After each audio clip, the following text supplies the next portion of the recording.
네, 안녕하십니까. 2017년 KB국민은행의 기업 분석을 완벽하게 해드릴 인크루트의 대표 컨설턴트 구민규입니다. 네, 바로 본격적으로 한번 들어가 보도록 하겠습니다.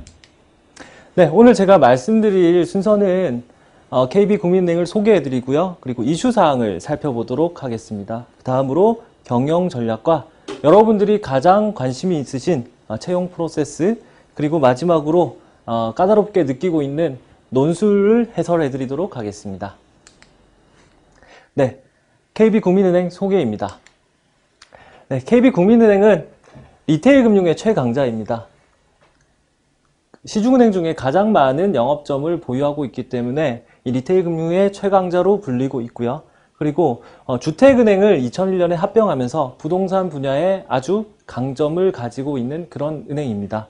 그리고 최근에 신한은행에 은행의 1위 자리를 내줬죠. 그렇기 때문에 리딩뱅크를 다시 탈환하기 위해서 굉장히 노력을 많이 하고 있습니다. 이를 위해서 대대적인 그 조직 쇄신이 있었고요. 이 점들은 추후에 조금 더 살펴보도록 하겠습니다.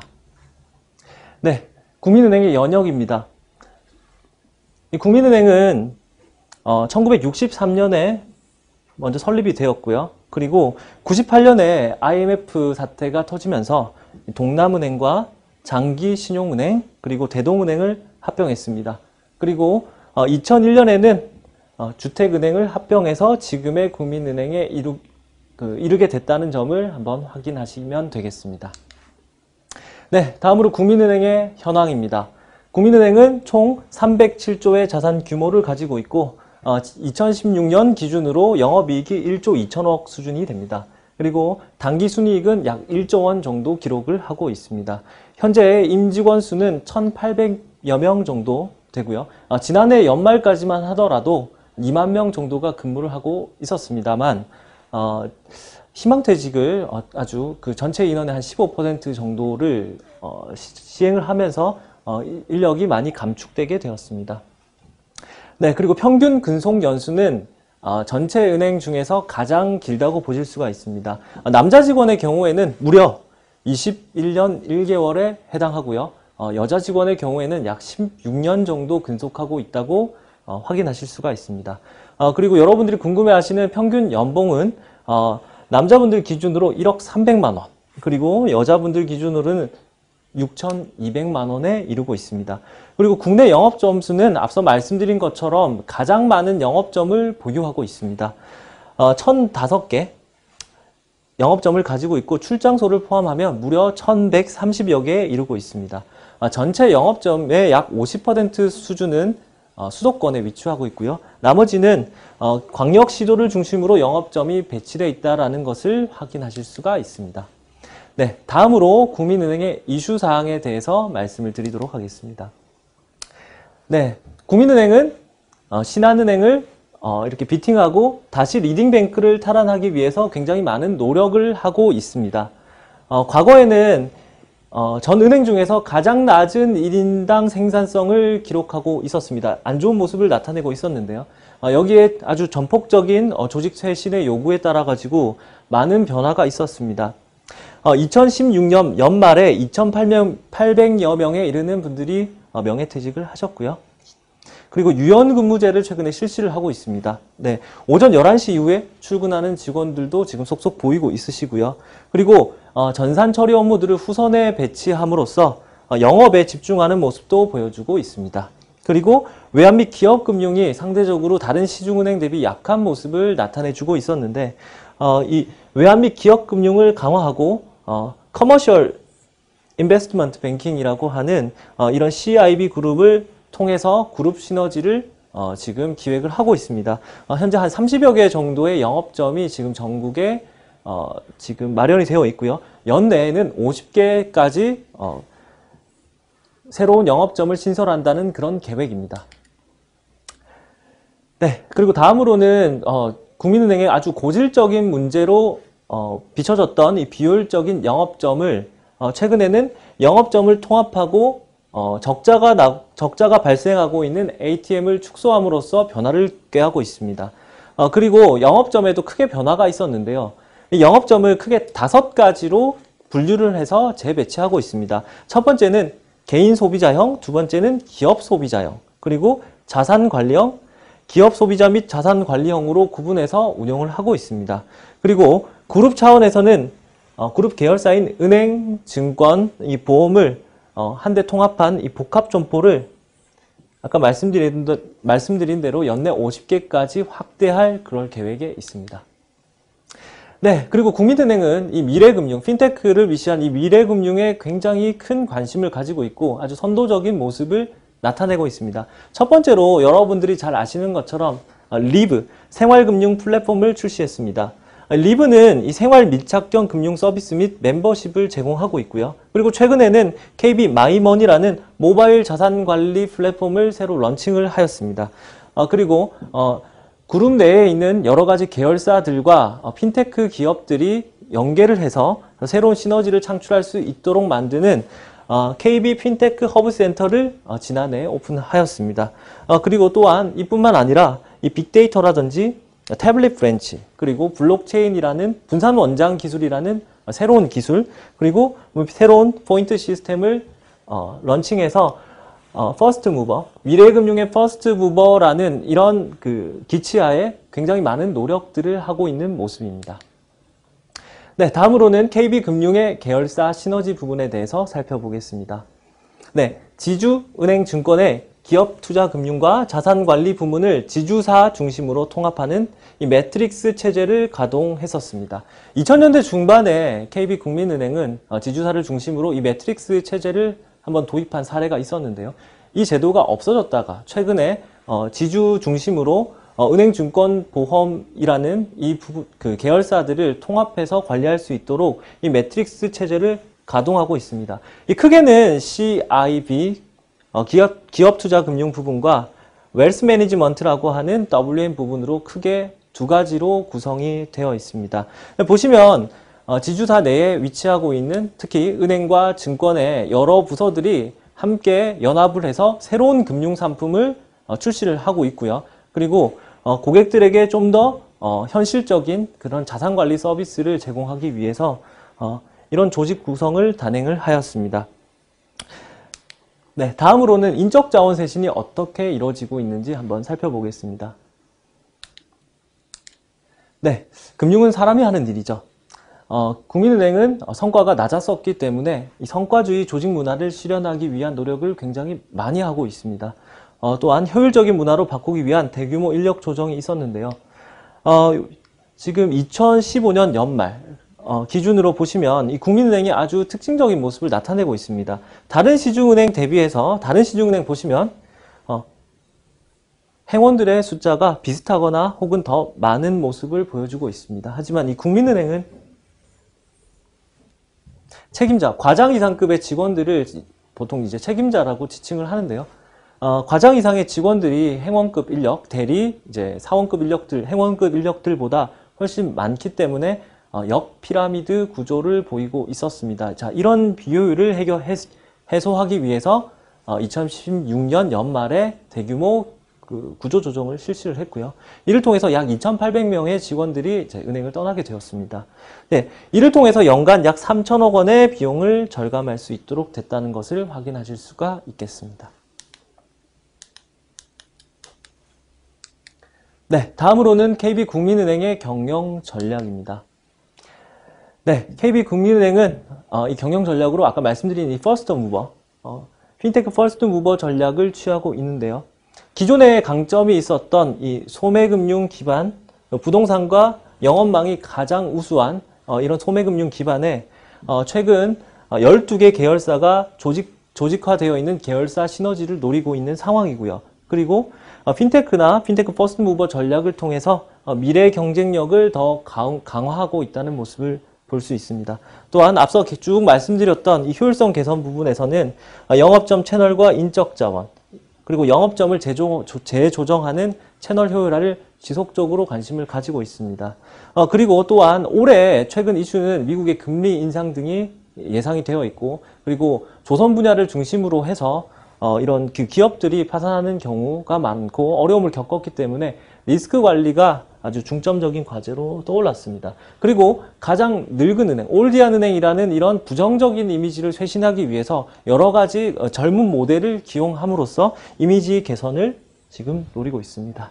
이를 통해서 궁극적으로 KB국민은행이 추구하는 것은 리딩뱅크를 탈환하는 것입니다. 다음으로는 수익을 중심으로 하는 이 영업 구조를 형성하는 것이 이 기업 KB국민은행의 경영 전략으로 보실 수가 있겠습니다.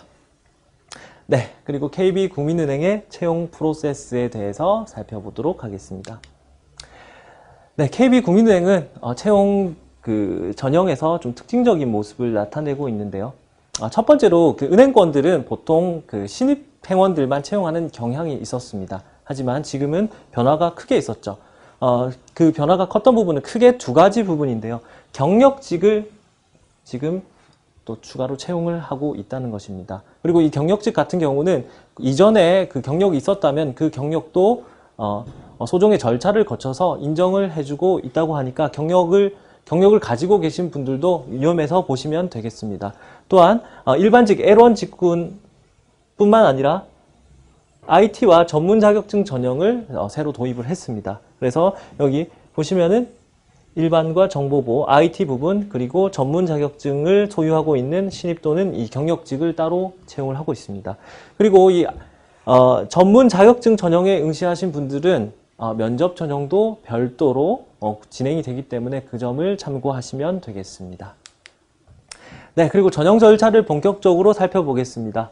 네, 다시 말씀드리지만 경력직도 채용하고 있고 그리고 서류 전형부터 필기, 1차 면접 전형, 2차 면접 전형, 그리고 마지막으로 최종 합격에 이르게 됩니다. 요것은 지난해 채용 프로세스를 제가 한번 가지고 와서 설명을 드리는 것입니다. 네, 그리고 전형별로 주의사항을 제가 말씀드리겠습니다. 네, 첫 번째로 1차 서류 전형입니다. 직무 및 인성 관련으로 서류 전형을 똑같이 실시를 하고요. 두 번째는 필기 전형입니다. 특별히 제가 강조해서 말씀드릴 수 있는 부분은 은행의 이슈와 관련된 논술을 출제하는 경향이 있다는 것입니다. 이거는 다음 부분에서 좀 더 자세히 말씀드리도록 하겠습니다. 그리고 여러분들이 궁금해하시는 3차 실무진 면접은 5명이 한 조로 진행이 되고요. 개인당 10분 정도의 질문이 주어진다고 합니다.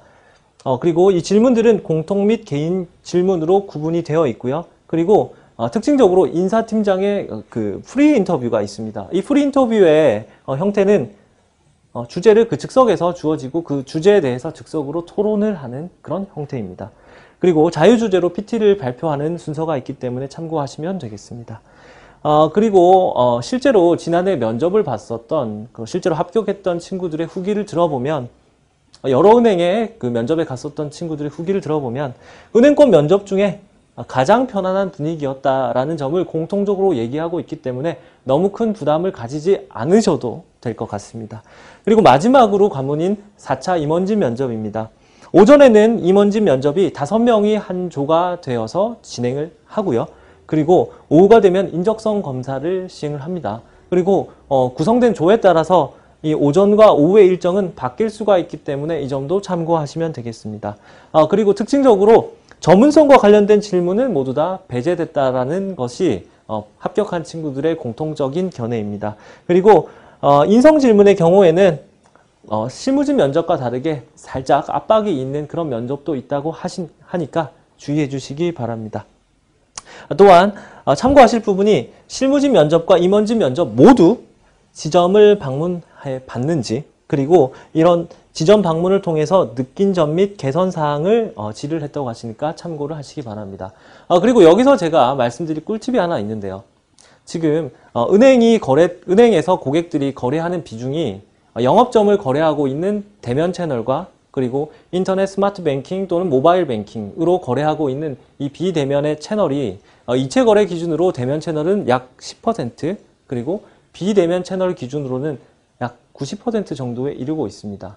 그러면 여기서 말하는 이 지점이라고 하는 것은 과거와 달리 형태가 많이 변화했다는 것입니다.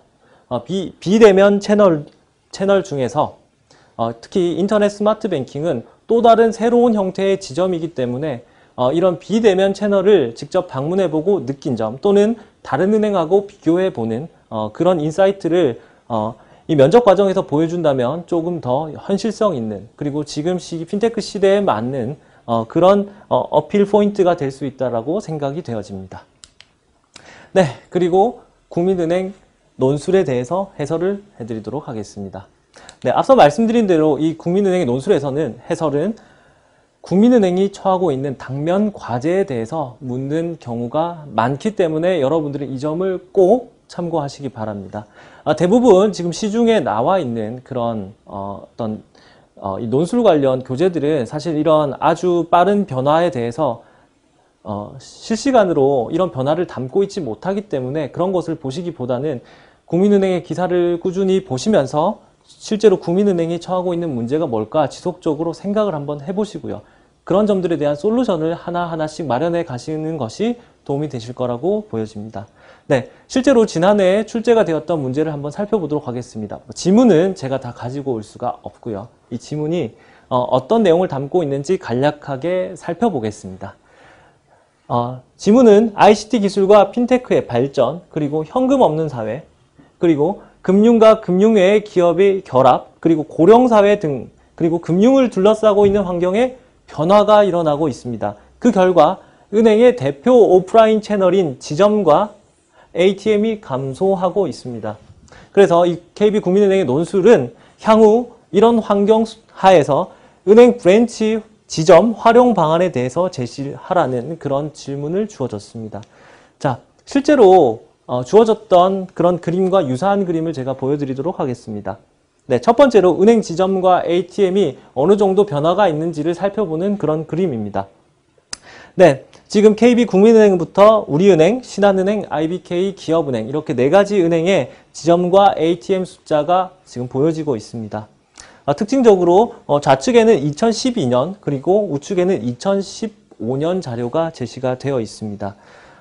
전 은행 모두 지점과 ATM이 감소하는 것을 볼 수가 있습니다. 실제로 이런 문제가 발생한 이유는 ATM의 경우에는 대당 여러분들 잘 모르시겠지만 160만 원 정도가 적자를 보고 있는 그런 상황입니다. 네, 적자를 기록하고 있는 이런 ATM기를 지속해서 운영하는 데는 은행이 부담이 따르기 때문에 이 ATM기가 지속적으로 줄어들고 있는 모습을 확인하실 수가 있습니다. 네, 그리고 국내 주요 은행의 지점이 어떤 형태로 변화하고 있는지를 살펴보겠습니다. 역시 국민은행과 하나은행, 우리은행, 농협은행, 그리고 신한은행의 영업점 숫자가 2012년 말 기준으로 국민은행이 가장 많은 1113개의 지점이 있었고요. 그리고 신한은행은 847개의 영업점이 있었습니다. 이게 지금 4개년 동안 어떤 변화를 있었는지 한번 살펴보겠습니다. 가장 두드러진 변화를 나타내고 있는 곳은 단연 국민은행입니다. 네, 국민은행이 2016년 4월 말 기준으로 1000개보다 영업점이 줄어드는 그런 그 모습을 나타내고 있습니다. 국민은행뿐만 아니라 다른 은행들도 대부분이 영업점이 줄어들었다는 점을 한번 확인하실 수가 있습니다. 네, 그리고 은행권 적자 점포가 어느 정도가 되는지 한번 살펴보겠습니다. 2014년 말과 2015년 6월 말 기준으로 자료가 나타나 있는데요. 국민은행부터 시티은행까지 국내 시중은행과 그리고 외국계 은행까지 적자 점포와 그 비중이 나타나 있는데요. 가장 상위에서 여러분들이 확인하실 수 있는 것이 이 국민은행입니다. 전체 한 1000여 개가 되는 점포 중에서 영업점 중에서 175개가 적자였습니다. 15년 6월 말에는 적자 점포가 조금 줄긴 했지만 162개 영업점이 적자를 기록하고 있습니다. 가장 쇼킹한 부분은 이 비중인데요. 전체 영업점 중에서 2014년 연말 기준으로는 15%, 100개 영업점 중에 15개가 적자를 기록하고 있는 상황이고요. 2016년에는 적자 점포가 14.1%에 이르고 있습니다. 자, 어마어마한 수치죠. 다른 은행과 비교를 하더라도 시티은행의 경우에는 적자 점포가 한 곳도 없습니다. 그런데 국민은행은 14.1%. 자, 만약 여러분들이 은행을 경영하는 경영진이라고 한다면 여기서 어떤 전략을 취하실까요? 그리고 적자 영업점을 어떻게 정리해야 될까요? 이것은 굉장히 큰 일이 아닐 수 없습니다. 다른 여러 가지 문제들이 많겠지만 영업점이 이렇게 14%나 적자를 기록하고 있다는 것은 굉장히 큰 일이라고 할 수 있겠죠. 자, 이런 배경을 정확하게 이해를 하신 상태에서 여러분들은 솔루션을 제공하실 수 있어야만 한다는 것입니다. 네, 또한 이체 거래 기준으로 채널별로 어떻게 거래가 일어나고 있는지도 한번 살펴볼 수 있는데요. 아까 앞서 말씀드린 창구에서 거래하는 이 대면 거래는 2015년 연말 기준으로 2016년 연말도 거의 비슷한 수치입니다. 11.3%, 약 10% 정도를 기록하고 있는 모습이고요. 그리고 이 비대면 거래, 은행원을 이렇게 대면하지 않는 이 비대면 거래는 CD, ATM기, 텔레뱅킹, 그리고 인터넷 뱅킹 이 세 가지를 합친 것입니다. 37.7%, 11.7%, 그리고 인터넷 뱅킹은 약 40% 정도가 되죠. 이 비대면 거래를 다 합치면은 88.7%, 약 90% 정도에 이르고 있다는 것입니다. 이 자료가 의미하는 것은 대면과 비대면 거래가 이체 거래 기준으로 비대면이 훨씬 많다. 비교할 수 없을 정도로 압도적으로 많다라는 것을 확인하실 수가 있고요. 그리고 조금만 더 유추해보면 고객들이 지점을 이제 더 이상 많이 방문하지 않는다라는 것을 우리는 유추해 볼 수가 있습니다.